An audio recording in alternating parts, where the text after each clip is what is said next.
Welcome everybody to the Help for Hip Dysplasia podcast. Today with us we have Caroline Coco. Hi Caroline. Hi. It's so great to chat with you and meet with you. We've been connecting on socials and I am so excited to learn a little bit more about your journey because you have a big event coming up and we want to share a few details about that. But first, let's get to know a little bit about your story, if we may. You have hip dysplasia, you've had a PAO, but take us right back to the beginning. Let's learn a little bit about your diagnosis and your backstory, if that's okay. Yeah, I think I've had hip dysplasia now I think it's been about 5 years. I'm 31, um, and I'm from Belfast. I kind of like throughout my 20s have traveled about a lot. Like I moved to London when I was around 21, and then I moved to New York in my mid 20s, 25. And then I came home to Belfast and then I moved back to London again when I was around 20s, I want to say 27. And that was really to pursue a job in fashion design. I got a job being a senior designer at, I don't know if I can say this, but like a really well-known sports brand. Um, like I don't want to name and shame them. But yeah, I literally packed up my bags for Belfast and moved over to become a senior designer at this place. They're very well known for like supporting women into their like health and fitness. Um, and I moved, that was maybe like a September time. And the reason why I'm telling you this story is because I was out looking for a new place in London and I was just like walking the streets. I think this was like 2019. Um, and I just I think I was like out for hours on end, like from one place to another. I was just like looking and contacting agents. And I remember walking in Fulham, and it was like 4 or 5 hours into looking for a place, and I just felt this pain in my hip, and I was like, "Oh my God, what is that pain?" And I was honestly just walking normal. Um, And I remember getting home that night and I was staying at a friend's and I was like, oh my God, there is this pain in my hip and it's like unbearable. Like it is so sore. And I just remember like lying in bed that night. I could barely lie on it. I couldn't sleep. And then it kind of like disappeared for a few days. Um, I started working and something just wasn't right with this hip. And it was my left hip. And I had moved into like a new place. It started this new job. It was like a new start for me. And I was like so excited, but of course hit with this like hip pain. And I was like, oh my God, what is going on? So I actually made an appointment to see a doctor who said I needed to go for an x-ray. She knew that no bones were broken, but she thought I had bursitis. So this was kind of like the start of my dysplasia journey. You're kind of laughing because I feel like you know what's going to happen. uh, Unfortunately, it's a story that's all too common, right? It takes people, unfortunately, way too long to get diagnosed, and there's so many, oh, it's this, oh, it's this, oh, it's this, oh, it could be this, and then eventually that diagnosis happens. So it happens all too often, unfortunately. But yeah, sorry, I completely interrupted. no, like, but it's so true because we're like in a month and a half now of trying to figure out what was wrong with my hips. Obviously, X-rays came back normal, um, but I s- I wasn't able to. I used to do boxing. I wasn't able to box anymore. I used to be able to like run 5Ks, like park runs, stop running because it was so painful. The gym became really difficult because there was just this constant pain in my hip. And then at the same time, I had just started this job and like working in fashion design is very like on your feet constantly, like you're constantly moving and getting things and back and forth. And it started to affect work where I was going into hospital to get scans done and MRIs and trying to figure out like what what's actually happening. But the doctor pretty much sent me to a physio. And I think after like the third session there, I was like, that you're not going to help me. Like you aren't going to help me because this pain is beyond what you think it is. And I'm so blunt. I know I am, and I'm like straight to the point. And the guy was actually like, you know what, you're right. Like you've no issue doing the actual exercises, but it's like, how long can I keep like going with this? So then I was back to the doctors, back to square one. What are we doing? And then I think it got to like it was the new year at this point. Still had the pain, so we're talking 3 to 4 months of the hip, and I think it was like mid-January. Um, I actually got fired from the job, and they told me that I wasn't good enough and that my work ethic wasn't great. I didn't bring anything to the team. And the same week, um, pretty much I got told that I had to get out of the house that I just moved into because they were selling. So at this point, I was homeless, jobless, stranded in London, and I had this severe pain in my hips, and I was just like, what on earth is going on? I had a really good friend who, to be honest, like we just like rekindled a friendship as soon as I moved to London. I moved in with her like February time. Um, and the next minute COVID happened. So I was still I was still jobless. I was applying for all these jobs. I actually lived in Kingston in London at this point, and my nearest hospital was in Epsom. Where they referred me to like a really good orthopedic surgeon to start looking into like what was actually going on. But with COVID hitting, everything was kind of on pause. And throughout that time, my actual health was fine. Like it was bearable at this point. Um, but then 6 months later, the pain started again, and there's just like this clicking noise that started to happen. In and out of hospital again, trying to figure what is going on. Finally, I got the like MRIs and CT scans, which were horrific because trying to do a CT scan, especially an MRI, I think with COVID, like with the masks, I'd never had one done before. Nobody was really telling me like what was going on with my hips at this point. And then they wanted to do steroid injections, but were telling me that it's actually ripped. And I was just like, how can a steroid injection fix a ripped hip? And that's when they pretty much diagnosed me with, they didn't say it at the start that it was hip dysplasia. It was just a labrum tear, and that we need to fix the labrum tear. There was never this conversation of you have hip dysplasia, like this is something that we really need to look into. So I got my first surgery with my labrum tear on the left side, and that was the December. I get so confused because there's so many surgeries. But 1 December it was the labrum tear, and I started really suffering from like low blood pressure as well. So they wouldn't let me out. I was in surgery by myself because no one could come in because of COVID. So it was all like very frightening for me. And then that was the first surgery. Um, and then I was a physio. I was trying to get like my leg back on track.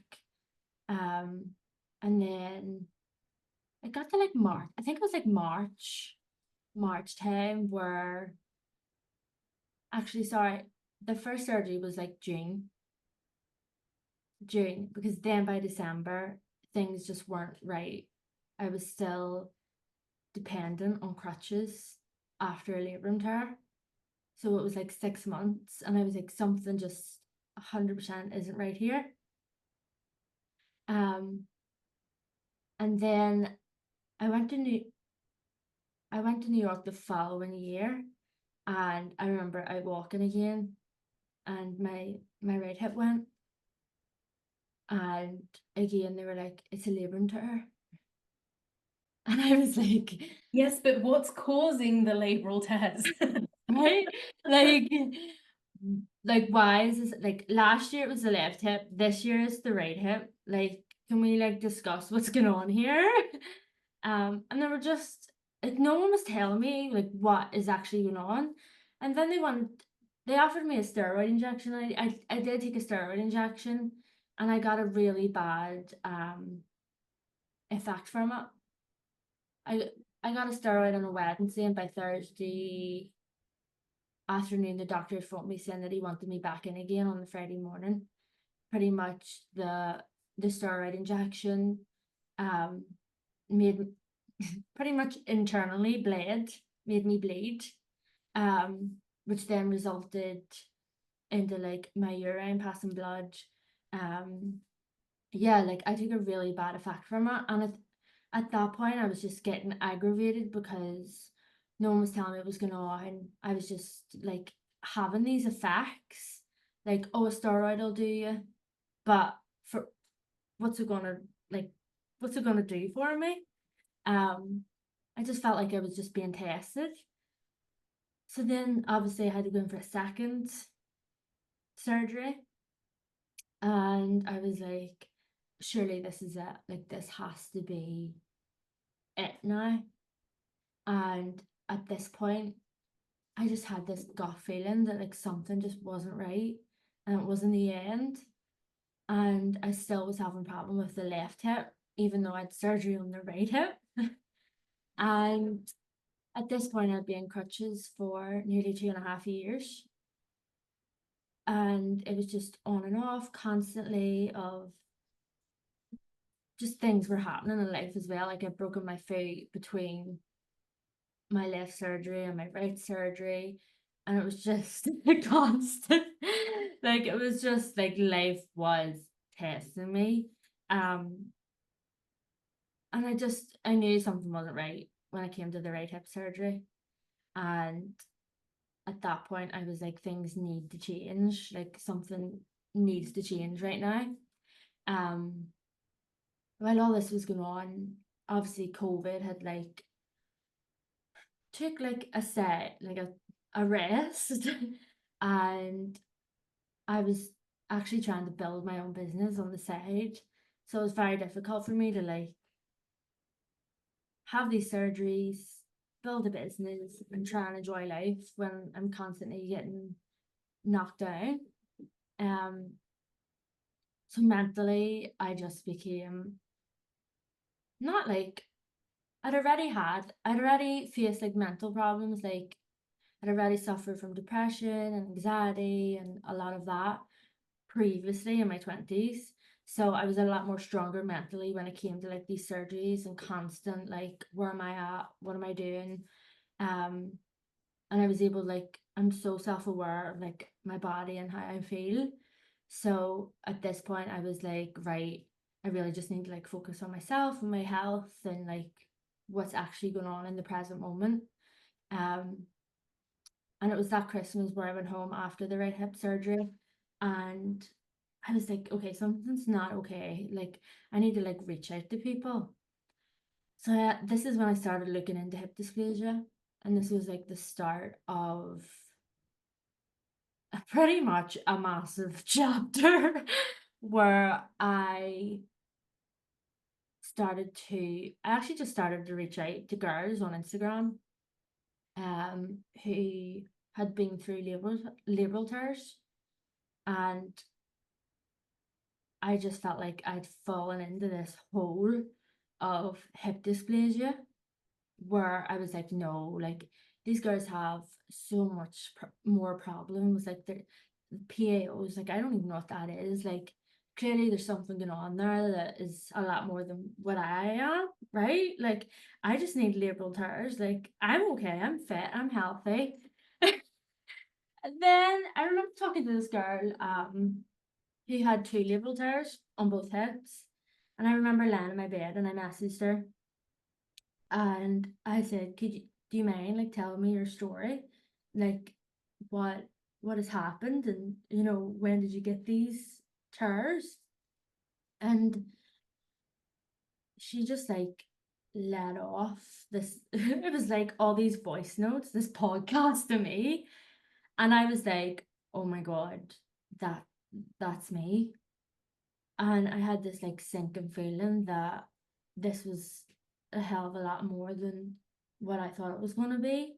Um, she told me as well that she just received her first PAO. So I'm sitting there on Google, PAO, seeing all these like broken bones, like these pelvises broken, all these horrific surgeries. Like I see a lot of babies in um, what's the word? They're Public harness. yeah, in their harnesses, and I'm like, this is insane. But she actually had then said, what you have is hip dysplasia, and you need a PAO because nothing's going to cure that for you. And I just thought to myself, okay, who is this girl telling me that I have hip dysplasia? Like, no, thank you.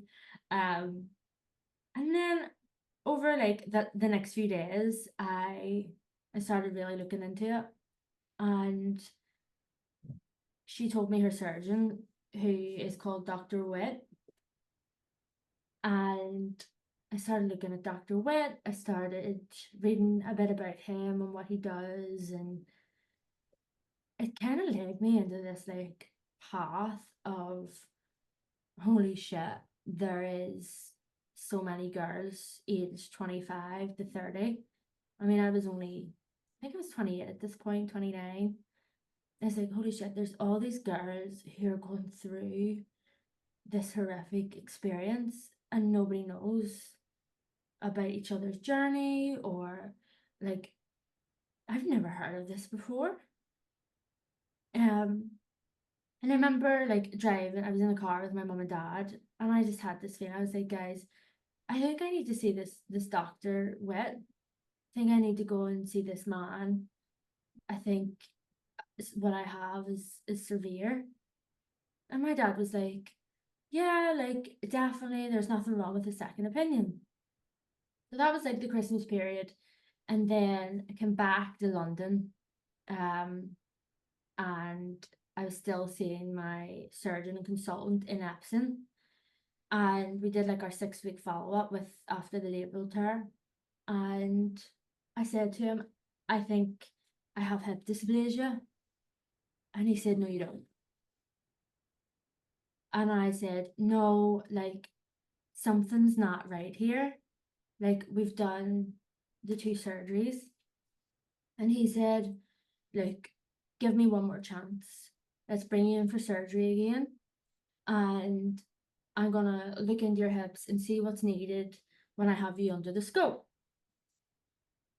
So I was like, right, okay. Like, he clearly knows what he's talking about, because I'm so unaware as well that, the doctor's meant to be right. The doctor is the doctor, like, he's smart, right? And I was back in for surgery for like the third surgery. I didn't expect to be completely knocked out, but I was. They knocked me out. They did what they had to do. I woke up back home, crutches again. 4 or 5 weeks later, back in to see him, and I said, "Okay, what you're doing isn't working anymore. Like there's something going on here." And I said, "You need to refer me to Dr. Witt. That's who I want to see." And he was like, "Oh, what about this guy? What about this guy?" And I was like, "I want to see Dr. Witt." So obviously, like with the NHS, it takes months on end. But I had slowly gotten to the point, to be honest, where I was getting so fed up of being wrongly diagnosed, having all these surgeries.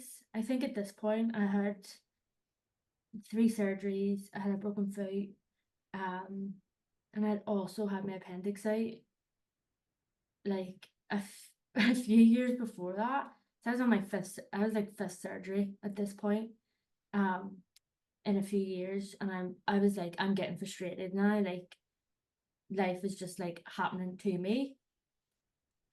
Um, and I think this is where like mentally I started getting like really aggravated and like really annoyed at life. And I think honestly, I probably took it out on a lot of the admin staff on the NHS, because no one was able to give me like proper answers. Trying to get an appointment was hell. And yet here I was stuck by myself pretty much, trying to arrange appointments, see physios, do these surgeries, and figure out what the hell is going on with my hips. So he that surgeon actually had said to me he thought that it's actually not my hips were the problem, and it was my spine, and that he wanted to refer me to one of the consultants who deals with spinal injuries, and that I might have a slip disc and that I might need my spine realigned. Yeah. With another surgery. With another surgery with another consultant. So I was like, this is where you are going to refer me to Dr. Witt. So he referred me. I never saw him again because I actually was so grateful. I was in a spot where I could actually afford to go private healthcare.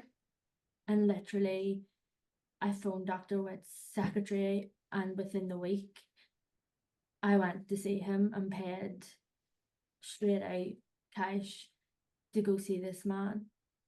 I had all my x-rays, and we're not talking like one or two x-rays.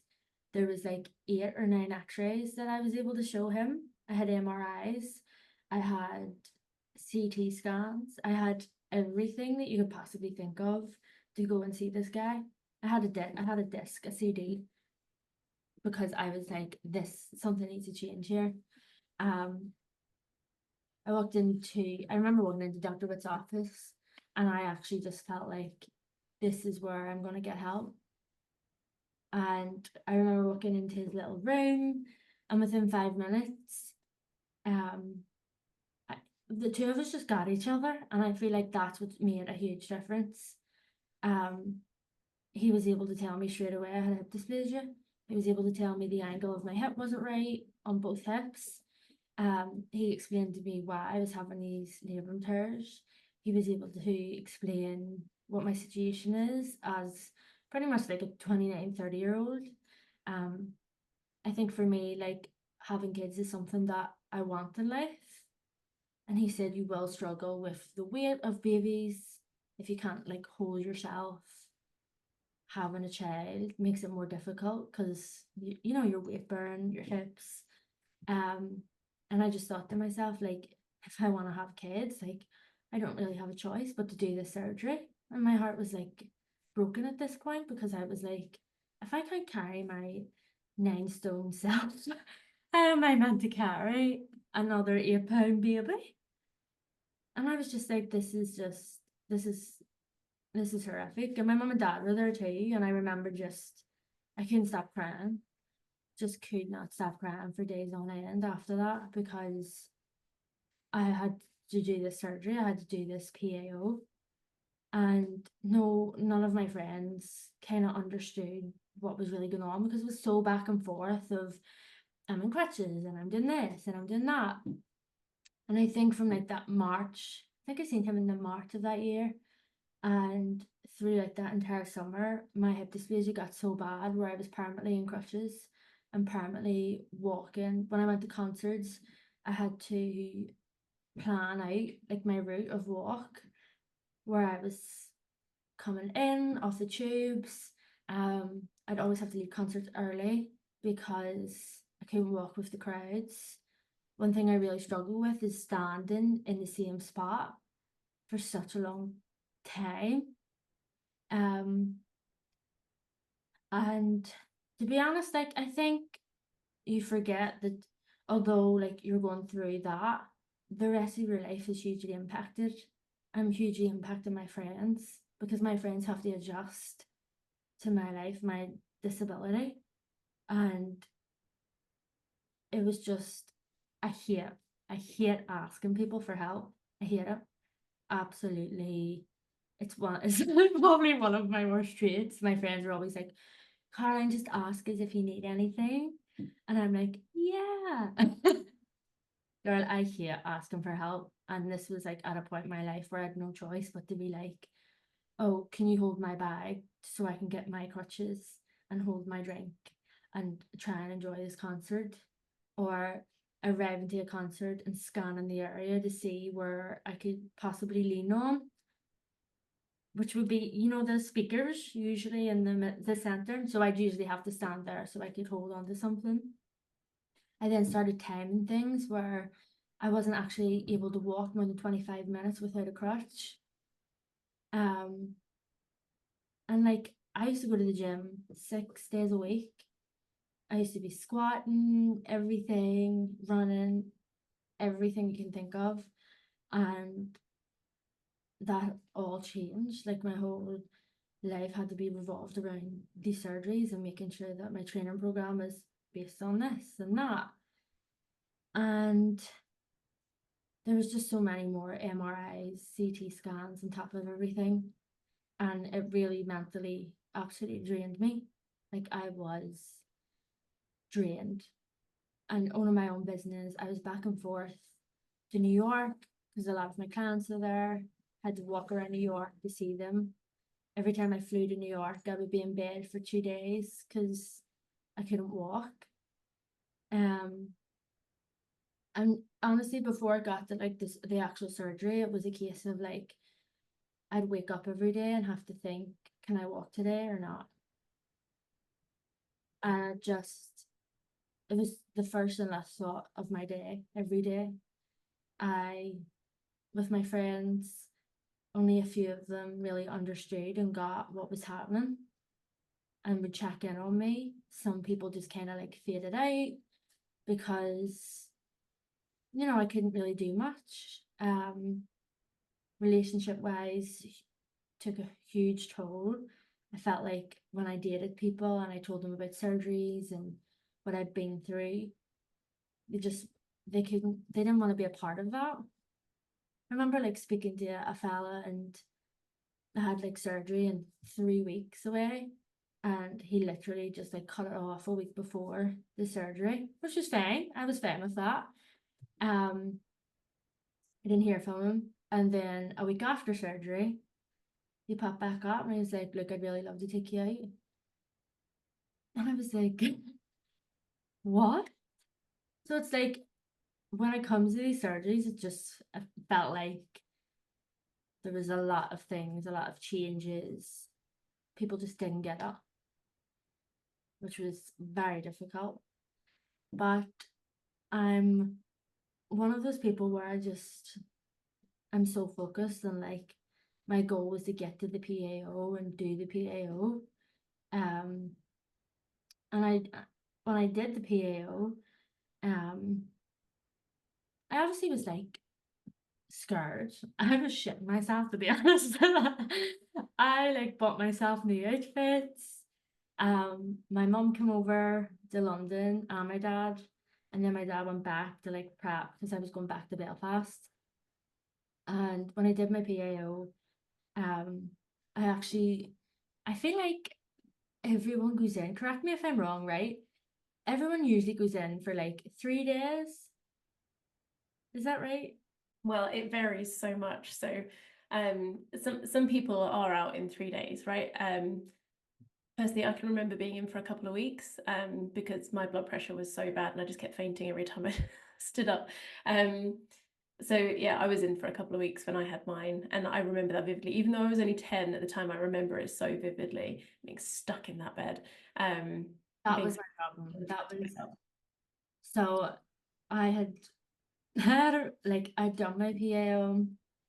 They brought me up to the ward, and I was in this room with three women who were all in above 60, 70. Who had all hip replacements, and then there was me. And within a few hours, they were up and walking. They were up. I remember seeing this girl after hip replacement. She was curling her hair in front of me and brushing her teeth, and she was wearing this long maxi dress, and she was ready to go home. She was ready and burn. And I just remember lying there, and I'm like, I can't actually feel anything from my belly button down. How is this woman like up and ready to go? And then they brought this But she had a hip replacement or she had a PAO as well. she had a hip replacement, right? So then they brought this girl in after me who had a PAO. This was all in like the same day, kind of all this was happening, right?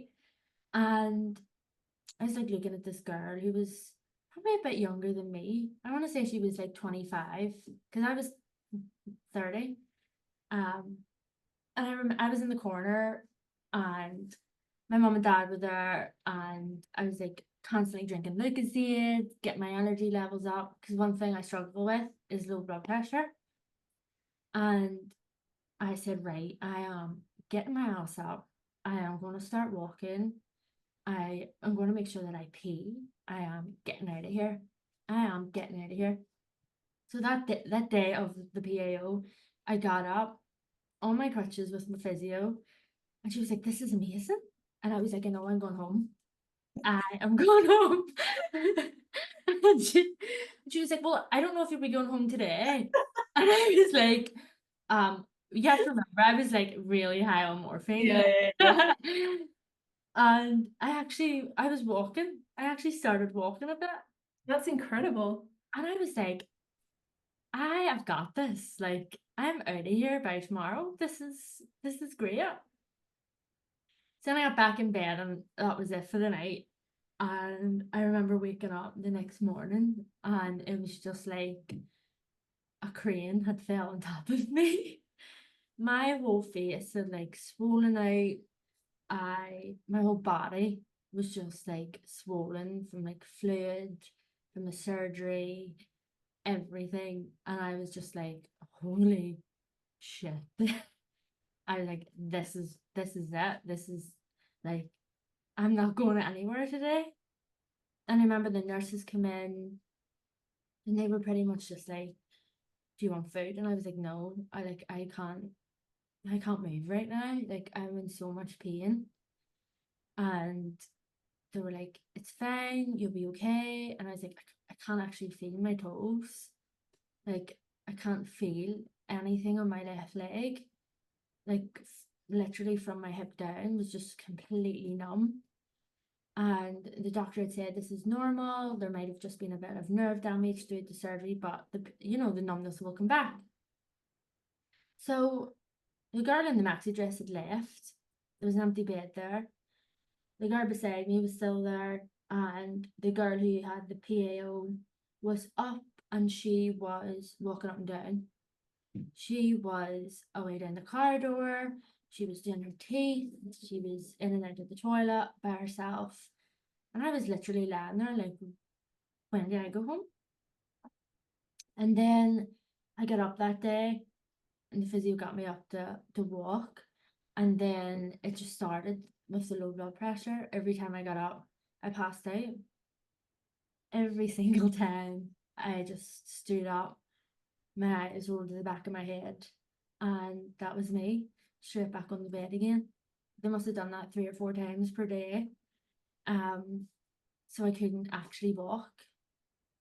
And then on top of that, I had a catheter in, and I think they took it out like, and people don't talk about this, and I think it's so important because people are so focused on, oh, you have to get a PAO, oh, the recovery period, but they don't actually talk about like the hospital event itself because everyone's is so different. Um, and what I experienced was absolute hell because I was in a catheter. They took the catheter out.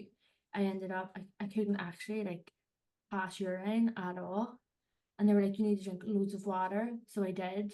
Then my stomach expanded so big where I think I had like 2.5 liters of was like 2 liters of water or something was in my bladder. Because I was just drinking Lucozade, right? I was just like drinking Lucozade, like, like the 500 mils. I had like 3 of them, 4 of them. And I was like, I'll go to the toilet after this. Like, I will have no choice. But I couldn't push urine out. So it was back into a catheter. That was the second time. And then the next morning, they were like, right, when you take the catheter out, so you really need to go by yourself. So again, drinking water, and I could not pass urine at all. Catheter back in again. So that was the third catheter I had in the space of like 3, 4 days. Same time, every time I would stood up, passed out. So nothing was really like developing for me. I was just lying there. Um, there was like no movement, no improvement. I hadn't showered, I hadn't peed. And I was just lying there in absolute pain. And my mom was coming to visit me every day. And it just started to become so difficult because I realized that my left leg I couldn't move it. I just could not move my leg at all. It just wasn't moving. Um, I remember being like, right, this is it. You need to get up. You need to go and pee. Let's go. And I remember getting on my crutches, and the nurse was like, go, oh, oh, oh. I was like, I'm going to the toilet. I'm getting out of here. The girl who had the PO was home in 3 days. There was another lot of older women getting, their hip replacements and home the same day. And then another group and still there was me. It was day 4, day 5, still laying there in the same bed. And I remember I was like, I'm going to the toilet, I am going. And I got on to my crutches and I got halfway. And then I just passed out again. And I was just like, I cannot, like, how can I control this? How can I control my low blood pressure? I'm trying to like give myself energy and give myself sugar, and every time straight back into the bed. And it was literally, I think I was there for near 5 days. I was in hospital. And finally they let me go home because I was because my mum brought me into the bathroom and put the sink on and literally played with water while I sat on the toilet. She was like, you're going to pee. And I was like, okay. And I sat there and she literally was just like this in the sink, playing with water. I was sitting there on the toilet, like, I need to pee. And that was it. Like, that was, as soon as they heard I was able to pee, they let me go home. Obviously I could start walking at this point too with the crutches. Um, but I think that was just like, that was hell. That was genuinely hell for me. Um, and then I come home, and I think at that point I realized like how brutal the recovery was going to be, because trying to tell my leg to move and it didn't want to move was truly something else. Like, I used to lie in bed and I'd be like, okay, I just need to move my left leg over to the far side and then I can get out of bed. And my leg didn't move. And I couldn't feel anything because it was numb. So I was like, what is going on? Then It's been really scary. well, this is what, like, I don't think I talked to like a few people about the PAOs at this point, and everyone's like, you're fine, you'll be absolutely fine, you've got this. But like, no one tells you about like what happens if it actually isn't fine. Like, what happens if you do have low blood pressure, and what happens if you can't actually tell your toes to move? You know, like, I couldn't sit on the toilet seat without my mom having to put me on the toilet seat. I couldn't get into the shower without my mom putting me into the shower. I couldn't bend down and put socks on. I couldn't put clothes on me because I couldn't reach that far down. I couldn't put shoes on. I just felt like I was a 30-year-old woman, and my mom was pretty much having to baby me again. And that absolutely killed me more than anything, because I was so dependent on her, on doing absolutely everything for me. And it absolutely broke my heart. And when I think it like maybe it was like 10 days after the PAO, I was going back home to Belfast, where my dad was like prepping everything, get me a wheelchair, um, and just like sorting everything out. And when I got back to Belfast, that's when I like properly felt like the recovery period had started. Like it was like a good week and a half. My swelling had went down. I didn't have the low blood pressure anymore. I was able to actually get up and move. But that was then like the next chapter of like the PAO of recovery. Does that make sense? Yeah. So before we go to that next chapter, I have a couple of questions about that time, if that's okay. How how did you get over that blood pressure issue, or what changed, or how were you able to navigate that? I think for me, like me as a person, I am very like strong-minded, and I don't give up, and I'm very like focused on being like, right, if I just get my legs out of bed, that's one step. And then if when I get to that point, what's the next step after that? So I as a, like just in general in life, I always have to have goals. Like, what's my next goal? It's just that's who I am. So like in the hospital, the first goal was to move my leg off the bed. And by doing that, I had to like put like one leg under, lift it up, and move over. And it was like trying to like navigate your body and move your body by using other parts of your body to move your leg. Does that make Hmm. sense?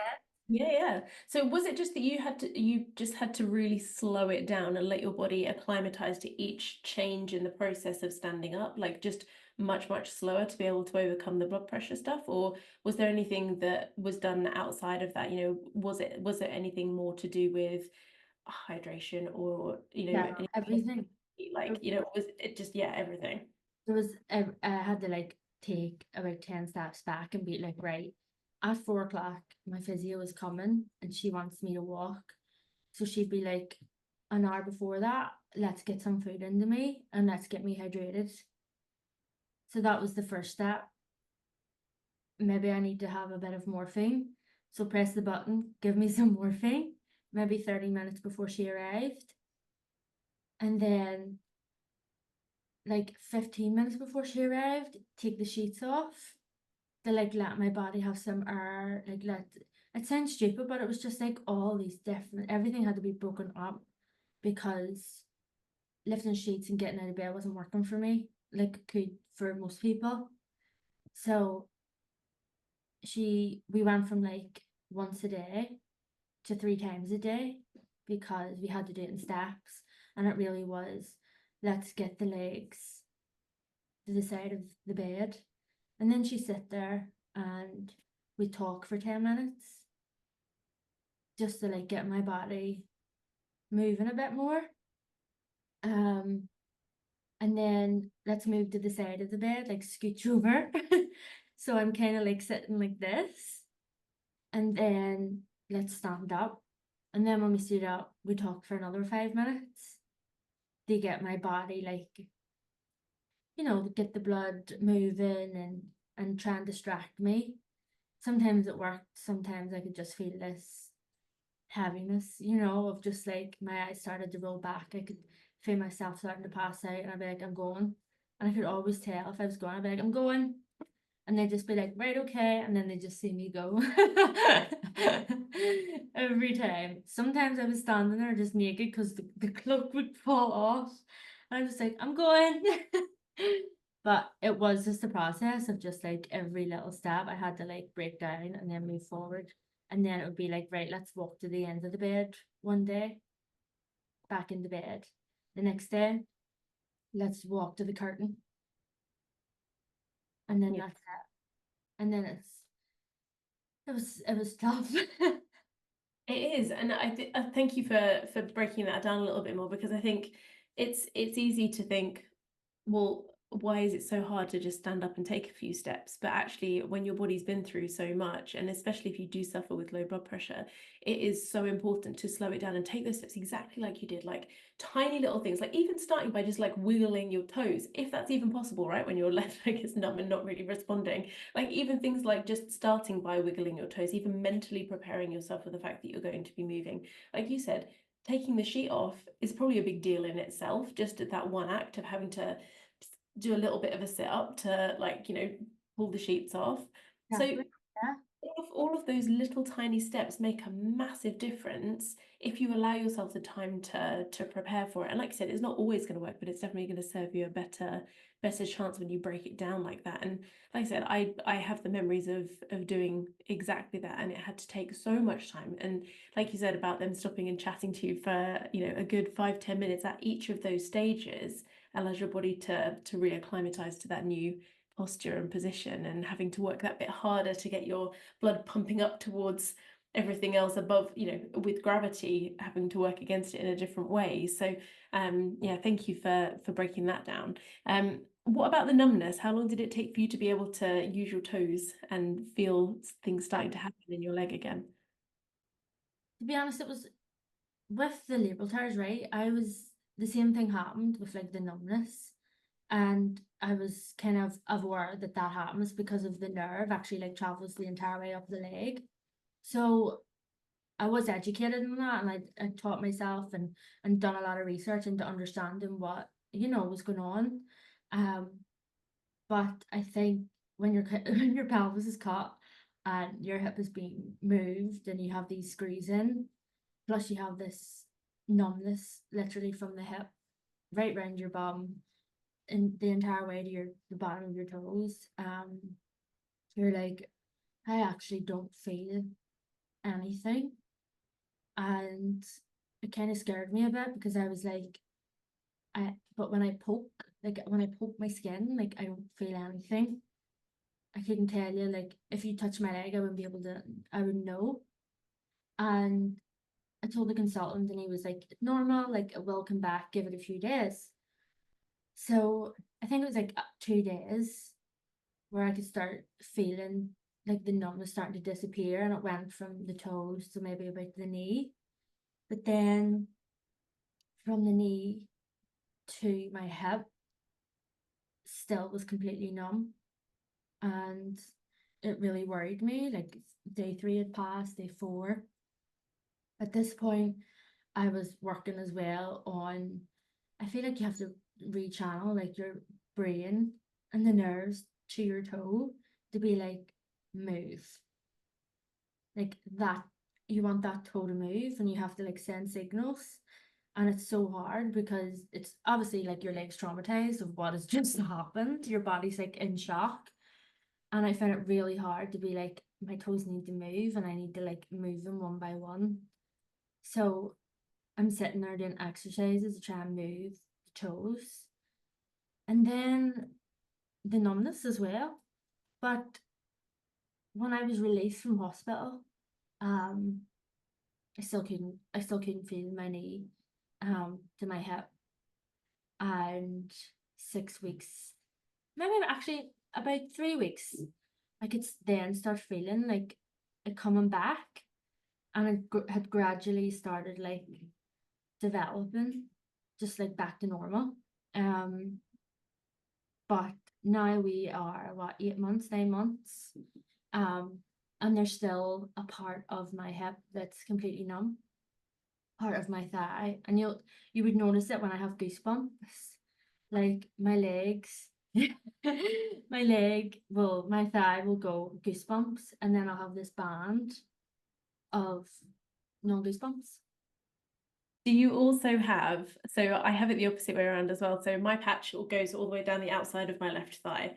And well, like you, when I'm cold, I have goosebumps everywhere, but a smooth patch where the nerve is affected. But then when I'm in hot temperatures, when I'm in a bath, the rest of the skin is smooth. That patch is bumpy. Yeah. Yeah. Oh. Yeah, that is so strange. Yeah. Because then I'm like, oh, there it is. Because I still don't feel it. Like if you put your fingers on my thigh, I'll still not feel that you're touching me.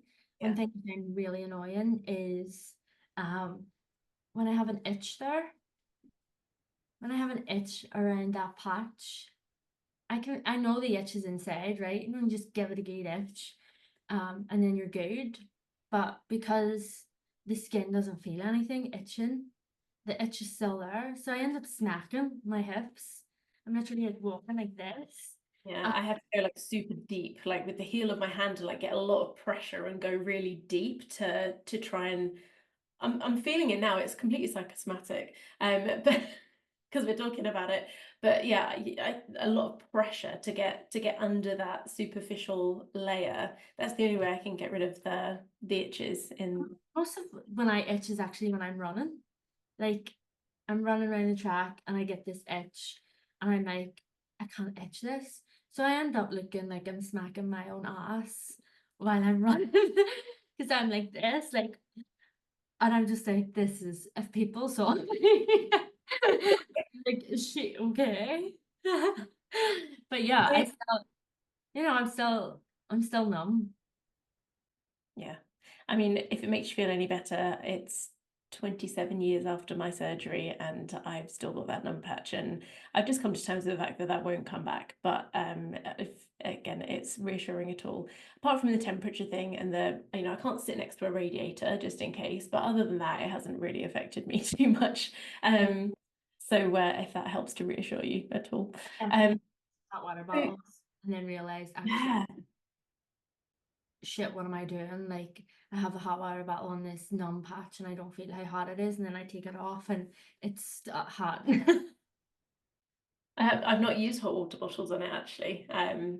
But yeah, exactly the same as the radiator, right? Like you can't rely on your body to let you know if it's too hot or too cold or versa. Um, you mentioned running a moment ago, and I kind of want to bring us to the reason that we connected in the first place, which is the fact that you've started running again. So you've obviously had your PAO, and you've been through that recovery period, and you announced on socials a little while ago that you had completed a 10K run, which is absolutely sensational. Can you tell us a little bit about sort of how you got back into running again, and sort of what sort of led you up to this 10K, and then if you can tell us a little bit about what your next goal is. So I think like after I had the PAO, I just wanted to fall back in love with like going to the gym again. I started a new gym, I started swimming, I just started Pilates was a massive thing as well that I started to like help my recovery. Um, and although I was doing all these things, and can I just say that I know like I'm not the average person because I'm like, I have to do this, I have to do this, I have to do this, I'm doing this instead of just like, I don't relax. I don't just like take it easy. There's always something. And I made it my goal. I was like, I want to do this by then. I want to do this by then. I mean, I went skiing in March, 4 months after surgery, um, on a toboggan down the. I know, Wow.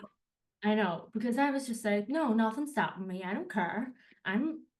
If Dr. Witt knew about this, he'd pass out, but I don't care. I'm down a mountain in a toboggan with 3 screws in my hips. My hip obviously hasn't like came together yet, and there I was in a ski outfit. So yeah, I know I'm not I know I'm not the normal person, right? But it got to like I've been working with like this amazing physio, and me and her just connected like straight off the bat. She just got me. She knew what I wanted. I think I seen her maybe like every. I started seeing her every 2 weeks, and it was through the NHS. She's amazing, um, and she knew my goals and what I wanted, and she knew that I wanted to start running as soon as possible.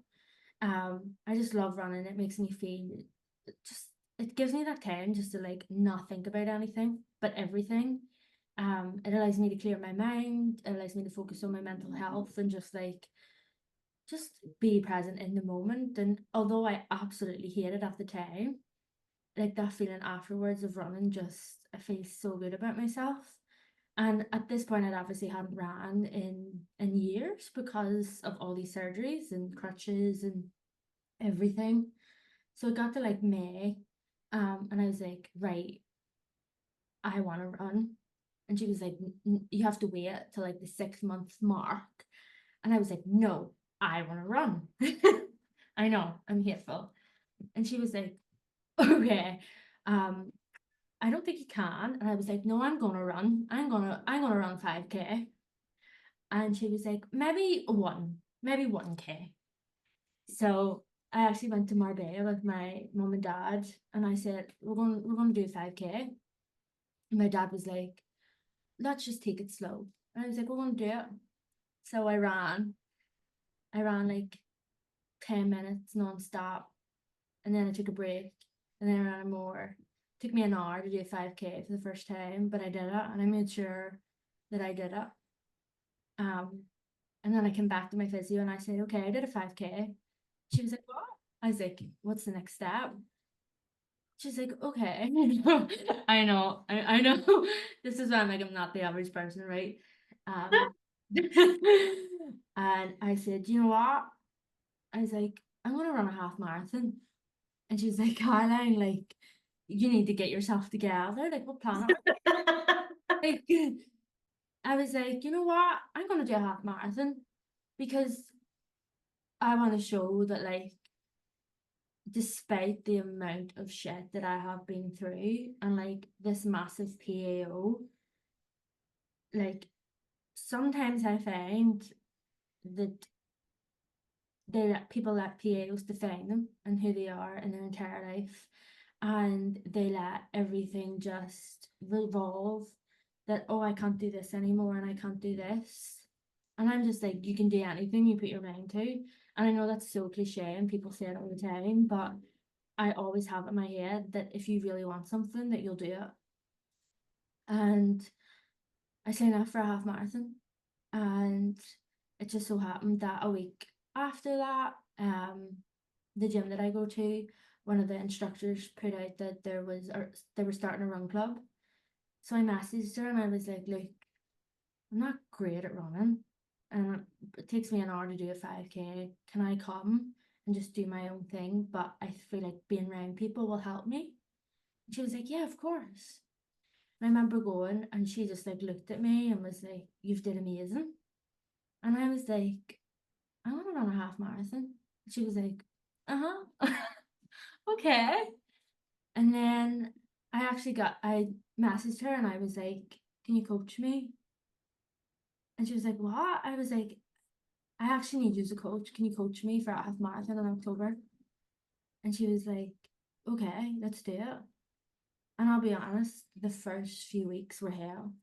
Like going out on a run by myself, I struggled. I remember running 2K and I got to like the end of the road and I says, "I'm done.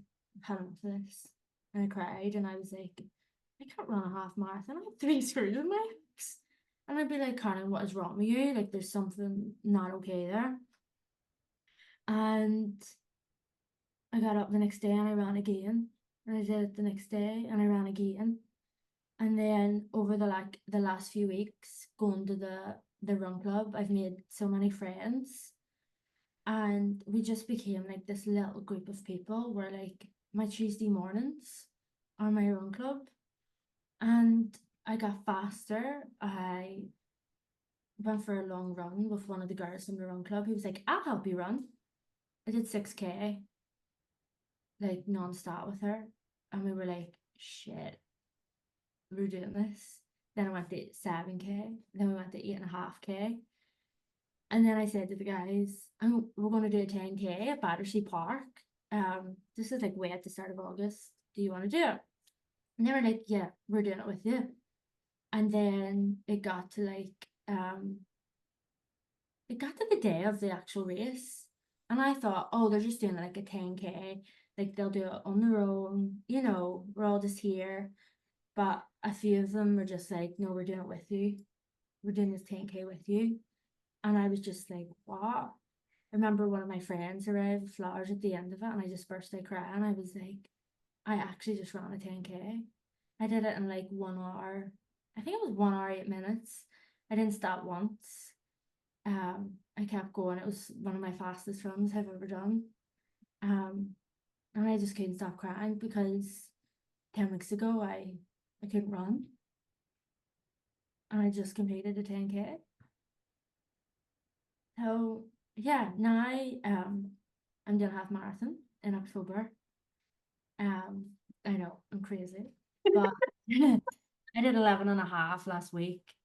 Um, I'm doing 12 this week. And I'm just adding 1K on every week till I get, and I won't let anything stop me. And just having like a community of people around me that literally supports me, that helps my mental health, that pushes me every single time. Even when I'm down, they laugh at me and they just bring me back up again. And I think that's the most important thing that you can have.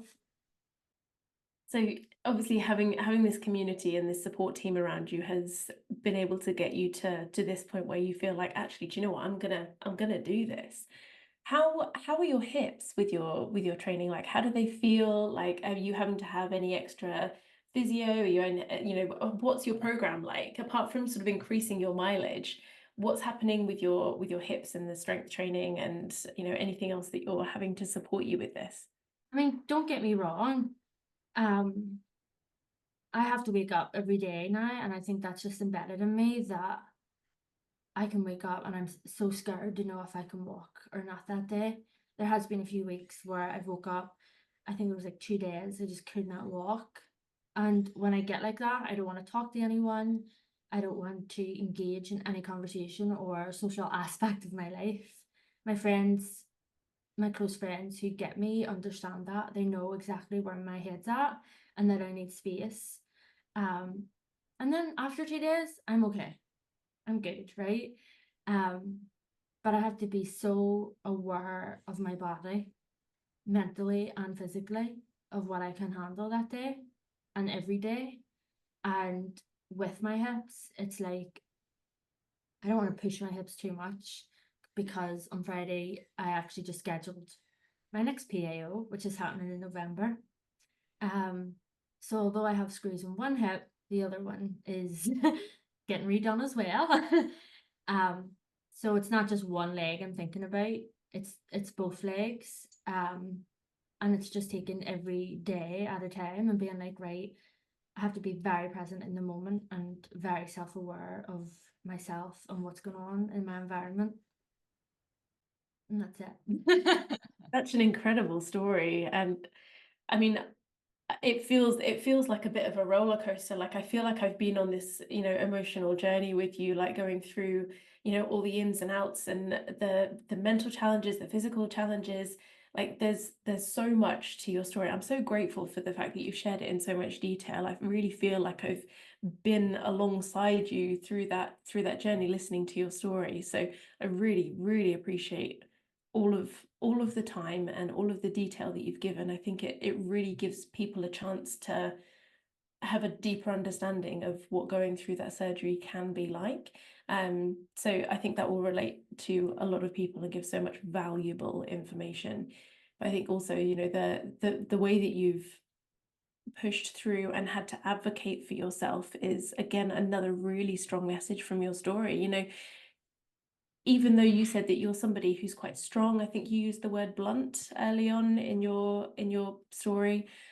You're somebody who is able to advocate for yourself perhaps better than some, from the sounds of it. Please correct me if I'm wrong. But even despite that, you've still come up against so many challenges, and you've had to be super strong about advocating for yourself.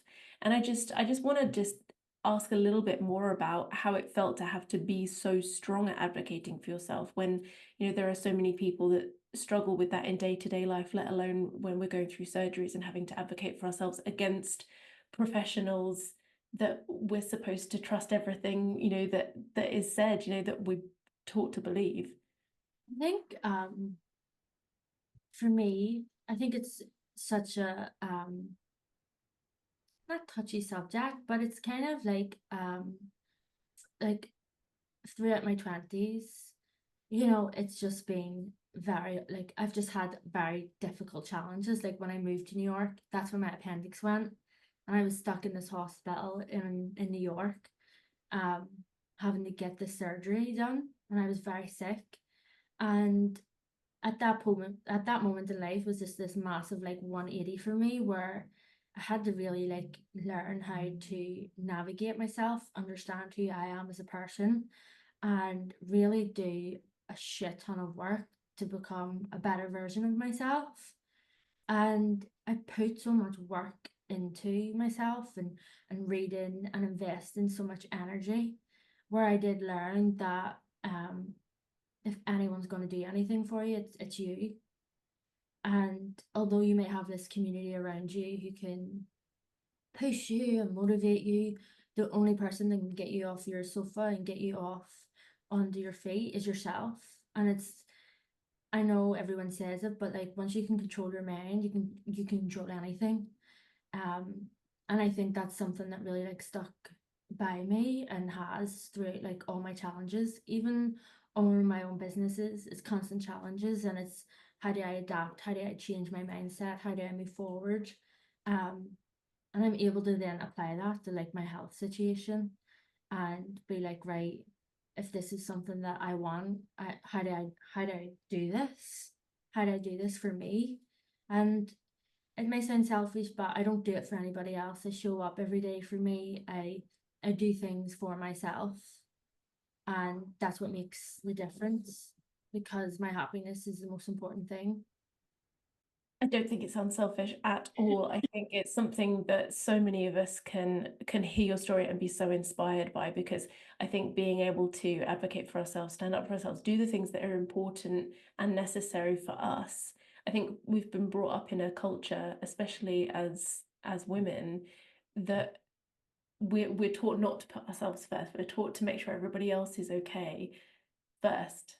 And I think it does take such a massive part of the journey to start understanding that it's important to look after yourself. It's important to speak up for yourself. It's important to do the work, go through the processes, to challenge yourself, to say, actually, doing that stuff for other people is not going to be good for me, and I need to do this for myself first. And, you know, if we happen to lose friends, like you've mentioned in your journey, then so be it. If it means that we end up losing different aspects of family, work, friends, social, whatever it might be, perhaps it wasn't meant for us, and actually this is the way forwards, and we've just got to look after ourselves, and we've got to do the things that are important to us first. I think you've set such a beautiful, inspiring example of how to do that. Thank you so much. I think it's just important though that like you have to fill your own cup up before you fill other people's cup up. Like you can't show up for other people if you're not showing up for yourself. And I think with the like the PAO and the community of hip dysplasia is so many people out there don't understand what it's really like to go through. And like women, I'm 31 and I'm speaking to girls who, are going through the same as me. What I also didn't say is that I started recording this journey on TikTok, and a lot of my videos have hit over 100,000 views, because there's so many girls reaching out to me now who are just like, I'm going for a PAO next week. Can you give me tips? Can you help me? Like, what mentally should I like do? Like, what things could I put in place? And it's just like, if people talked and people communicated to each other and helped each other out, that's all I want to do, because I don't think I got that when I was, going through my PA. I know only need like one or two people who were there for me. Um, but I've had over, I want to say 50 girls reach out to me now, of just messaging me being like, this is so inspiring. Thank you so much for sharing your journey. Um, even things like having a foam against your leg like makes a huge difference. And it's important just to tell people that. Um, but I'm just so grateful that I'm able to like share my story and be able to help other people's, because yeah, it makes such a huge difference. So the challenge that you've got coming up, the half marathon that you're doing, do you want to tell us a little bit more about the race, when it is? I know you're raising money for an incredible charity, so do you want to just tell us a little bit about that? Yeah, I'm raising money for Steps, who pretty much help families and a lot of babies actually with hip dysplasia. Um, to be honest, hip dysplasia isn't a topic that is hugely, I guess, talked about, especially within specialities in hospitals. Even when I was talking to my consultant, people don't really know what to do. Like they don't know who to refer to. So it's pretty much building up that I guess topic and story so we can like help inform other people. And Steps do that. So I said I wanna more that I wanna make it more of a conversation because I read that 1 in 600 women, females, um, get it more so than men. And one in 600 is quite a lot. And if there's someone out there who was like me, who was completely, bewildered by the situation, that can come across and actually talk to someone about it, like that's all I want to do. I just want to make a difference in that.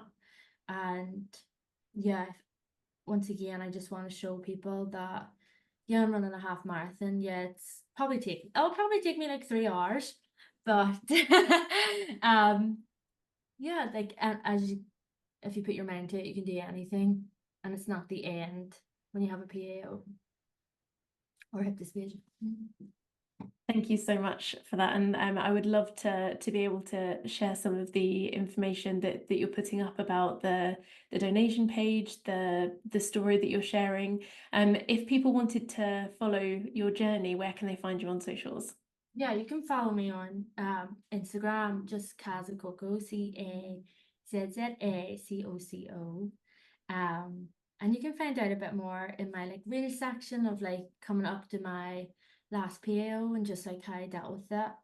Um, and then also what I did, like my recovery period afterwards. I recorded like I think 12 or 16. No, actually I think I went up to like 20 weeks. So yeah, it would be great to be able to donate and just make people more aware of what's happening out there. Thank you so much for your time today. Like I said, it's been a beautiful story to live alongside you while you've been telling it. I'm so grateful for the time and the detail, like I said before, and I'm really looking forward to following this next part of your journey. Anybody else, if you're watching this and you have anything spare that you might be able to donate towards this cause, please feel free. I'll put the links in the description for those donation pages. Thank you again for your time, and we'll speak soon. Bye.